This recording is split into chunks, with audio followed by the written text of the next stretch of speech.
मिलजुल के यहाँ पे गणेश चतुर्थी की गणेश इमर्शन की टाइम आई थी, तो हमारे मुसलमान भाइयों ने हैदराबाद में मिलाद का जो उनका प्रोसेशन है उसको उन्होंने पोस्टपोन किया और फैसिलिटेट किया गणेश इमर्शन का। ये है हैदराबाद की गंगा जमुना तहजीब।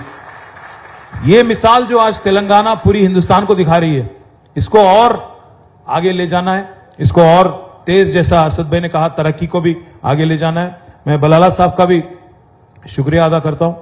बलाला साहब तो एकदम हाथ धो के पीछे पड़ गए हमारे कि आपको and urban development, industries and IT, ENC. So can you take it over? Thank you, शुक्रिया असद भाई। असद भाई के बोलने के बाद कोई और बोले इसका क्या हाल होता, आपको एक बात बता देता हूं। वो अपने हमारे क्या नाम है उनका, सूर्य कुमार यादव बैटिंग करने के बाद अगर कोई और आए ठीक उसके बाद बहुत तकलीफ पहुंचती। असद भाई इतना अच्छा बैटिंग कर दिए, मैं ज्यादा बोलने के लिए मेरे पास है नहीं, बट एक बात जरूर कहूंगा। असद भाई कल आए थे, एक बड़े शख्स यहाँ पे तेलंगाना में, और मैं भी सियासी आदमी हूं, सियासत तो थोड़ा बोलूंगा। आए थे एक बहुत बड़े शख्स, बहुत बड़े हस्ती, बोल दिए कि बीआरएस की स्टीयरिंग असद भाई के हाथ में है। मैं आप सबसे कहना चाहता हूं, उनसे भी कहना चाहता हूं, बीआरएस की स्टीयरिंग जो है केसीआर साहब के हाथों में महफूज है, वहां पे कोई तकलीफ नहीं है। एमआईएम की स्टीयरिंग और पूरी तरह से हैदराबाद पार्लियामेंट की स्टीयरिंग असद भाई के हाथ में महफूज है। पर मसला इस बात का है कि जो बीजेपी का जो स्टीयरिंग है वो अदानी के हाथ में चले गया, प्रधानी के हाथ में है नहीं। अभी अदानी साहब चला रहे हैं बीजेपी को और एनडीए को, प्रधानी साहब बिल्कुल छोड़ दिए उसको। एक्चुअली आज हो ये रहा है हिंदुस्तान में और खास हमारे तेलंगाना में कि जिन्होंने अच्छा काम किया, जिन्होंने डिलीवर किया, जब भी यहाँ पे प्राइम मिनिस्टर आते हैं, कोई और लोग आते हैं, दुख इस बात की होती है कि यहाँ की जो तरक्की है, यहाँ की जो प्रोग्रेस है, आज पर कैपिटा में तेलंगाना टॉप स्टेट है हिंदुस्तान में। 28 स्टेट में से we are the top most state in India on per capita income, 3,17,000 rupees. मैं प्राइम मिनिस्टर से पूछना चाहता हूं, आप एक ऐसी राज्य बता दीजिए बीजेपी का या कांग्रेस का जिन्होंने इतना तरक्की इतना जल्दी हासिल किया।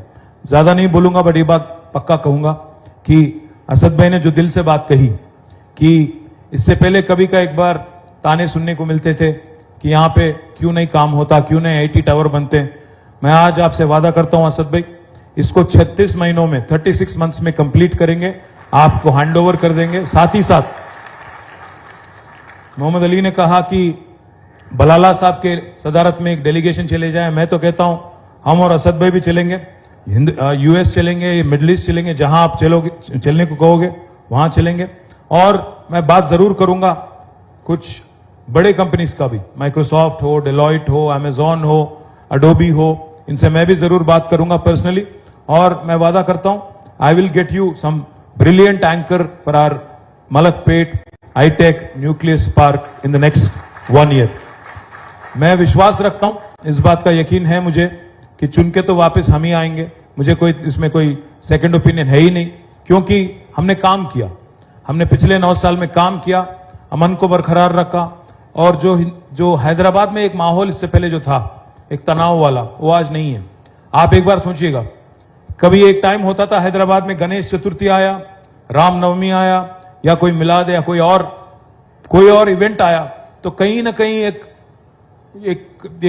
कर्फ्यू लगाने वाली एक माहौल, एक अनरेस्ट पैदा होता था। मैं यही हैदराबाद में ग्रामर स्कूल से मैंने पढ़ा, तो मुझे बहुत अच्छी तरह से याद है 20-25 साल पहले हर साल 7 दिन से लेकर 10 दिन तक छुट्टियां मिलती थी।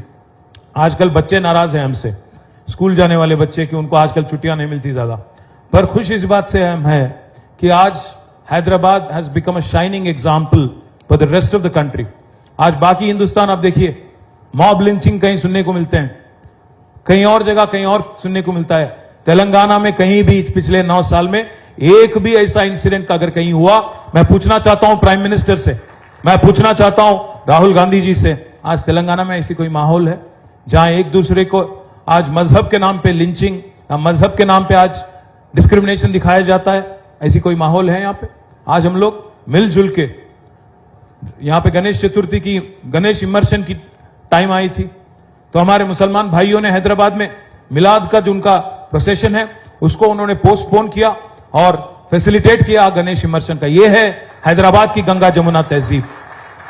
ये मिसाल जो आज तेलंगाना पूरी हिंदुस्तान को दिखा रही है, इसको और आगे ले जाना है, इसको और तेज, जैसा असद भाई ने कहा, तरक्की को भी आगे ले जाना है। मैं बलाला साहब का भी शुक्रिया अदा करता हूं। बलाला साहब तो एकदम हाथ धो के पीछे पड़ गए हमारे कि आपको करना ही करना है और जल्द ही करना है। मुबारकबाद बलाला साहब। मैं उम्मीद करता हूं कि आप, मोहम्मद अली और बाकी हमारे साथी, हमारे TSIC के MD साहब जल्द से जल्द इसका प्रोग्राम का शुरुआत करेंगे और 36 महीनों में, जैसा मैंने कहा, अकॉर्डिंग टू कॉन्ट्रैक्ट, ये मुकम्मल भी होगा। इसका पूरा प्रोजेक्ट का अगर एक बार आपको मैं डिटेल दे दूं, 11 एकड़ में, करीब 11 एकड़ में प्रोजेक्ट बन रहा है। इसमें 1.5 मिलियन स्क्वायर फुट का यहां पे बिल्डिंग बनेंगी, ऑलमोस्ट 15 लाख स्क्वायर फीट, जिसमें 5.5 लाख तक आपको IT स्पेस होगा, बाकी नॉन IT होगा। तो इसमें अल्टीमेटली हम उम्मीद करते हैं 20 से लेकर 25,000 बच्चों को यहां पे रोजगार मिलेगा IT में। और मैं एक और वादा भी कर रहा हूं, आपने पूछा नहीं फिर भी कर रहा हूं, यहां पे आगे अगर आप देखेंगे L&T का जगह है, उससे आगे आपका मेट्रो का स्टेशन भी ज्यादा दूर नहीं है। जैसा हमने हाईटेक सिटी में बनाया, मेट्रो से लेकर IT पार्क तक एक स्काई वॉक भी वहां पे बनाया, यहां पे भी जरूर बनाएंगे। और बच्चों को आने जाने में भी आपको बाय रोड आने की जरूरत नहीं है, आप मेट्रो में आ सकते हैं। और मैं असद भाई से भी वादा करता हूं और ओल्ड सिटी के हमारे भाइयों से भी वादा करता हूं, आज जो आप देख रहे हैं ये ट्रेलर है, पिक्चर अभी बाकी है और काम बाकी है। मूसी का भी काम करना है, मूसी ब्यूटिफिकेशन करना है, साथ ही साथ एक एक्सप्रेसवे बनाना है। वेस्टर्न पार्ट ऑफ ORR से लेकर ईस्टर्न पार्ट ऑफ ORR तक 55 किलोमीटर का एक शानदार एक्सप्रेसवे बनाएंगे, अगली टर्म में आप देखेंगे। साथ ही साथ 415 किलोमीटर की मेट्रो बनाने की बात हो रही है, हमारी ओल्ड सिटी मेट्रो के साथ साथ बाकी आज हम ले जाना चाहते हैं मेट्रो करीब करीब पेद्दंबरपेट तक, मलकपेट से आगे होते हुए पूरी तरह से दिलसुख नगर से होते हुए, हयात नगर से होते हुए सीधा जाएंगे पेद्दंबरपेट, और हर तरफ हैदराबाद में मेट्रो कनेक्टिविटी इंप्रूव करने की कोशिश अगले टर्म में जरूर करेंगे। पिछले 2 टर्म में हमने काम किया था, बिजली की सहूलत बेहतर करने के लिए हमने काम किया। जो 7,000 मेगावाट की बिजली थी कैपेसिटी इंस्टॉल्ड, उसको हमने करीब करीब 24,000 मेगावाट तक पूरी तरह से हमने इन्वेस्ट करके 24,000 मेगावाट का एक्सपेंशन हमने किया। साथ ही साथ पानी का सहूलत, पीने की पानी हो या इरिगेशन, खेती के लिए जो चाहिए पानी, उसमें हमने ज्यादा फोकस किया। इसलिए आज Telangana has become the granary of India. आज राइस प्रोडक्शन में, पैडी प्रोडक्शन में हम लोग पंजाब और हरियाणा को पीछे छोड़ दिए, नंबर 1 स्पॉट पे चले गए। हम गए थे उनके पास, पीयूष गोयल जी के पास, कि भाई आप राइस खरीदो, तो उनको समझ नहीं आया। उनको हमने कहा कि 2014 में यहां से करीब करीब 70 लाख मेट्रिक टन का पैडी निकलता था, आज 3.5 करोड़ टन का मेट्रिक टन का पैडी निकल रहा है। उनको समझ नहीं आया। उन्होंने पूछा हमसे कि भाई क्या चमत्कार कर दिया आपने। मैंने उनसे कहा ऐसा करिए पीयूष जी, आप आइएगा, हेलीकॉप्टर हम लगाएंगे, सरकारी खर्चों से आप आइएगा, हम ले जाएंगे आपको पूरे तेलंगाना में।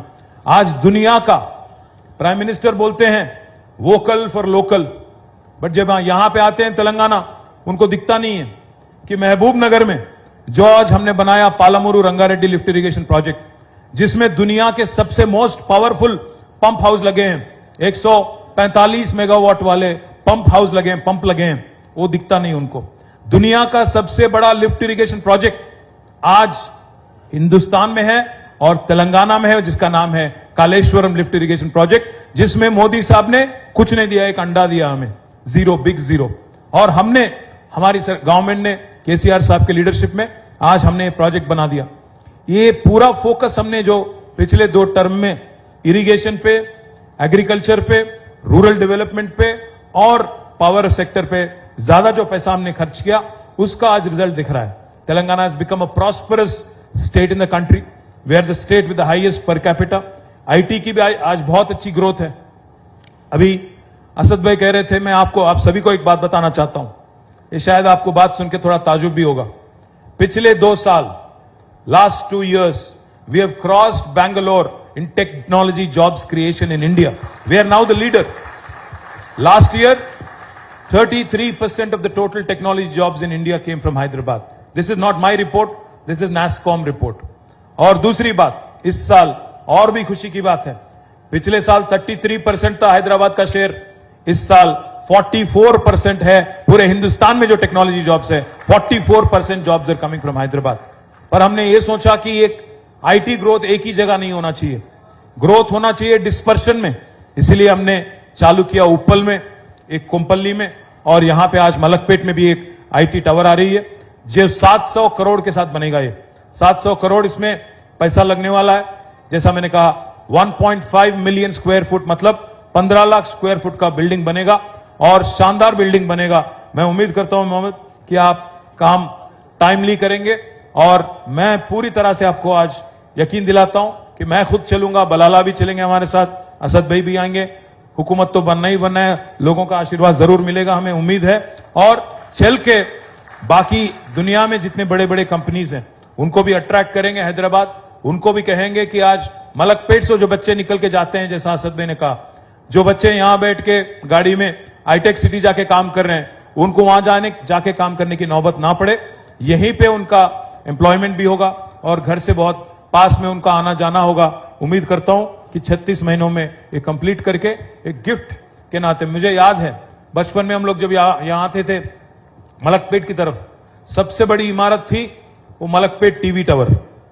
मैं उम्मीद करता हूं मलकपेट टीवी टावर को लोग भूल जाएंगे और ये जो 30 मंजिल वाला आज ये न्यू टावर है, इसको याद रखेंगे और बोलेंगे कि भाई मलकपेट का पहचान है यहाँ की आईटी टावर। शुक्रिया आप सभी का। जय तेलंगाना, जय Hind. Thank you so much, sir. Ladies and gentlemen, हमारे लीडर्स के लिए, उनके विजन के लिए, for being our big support system, एक बार जोरदार ताली हो जाए। Thank you.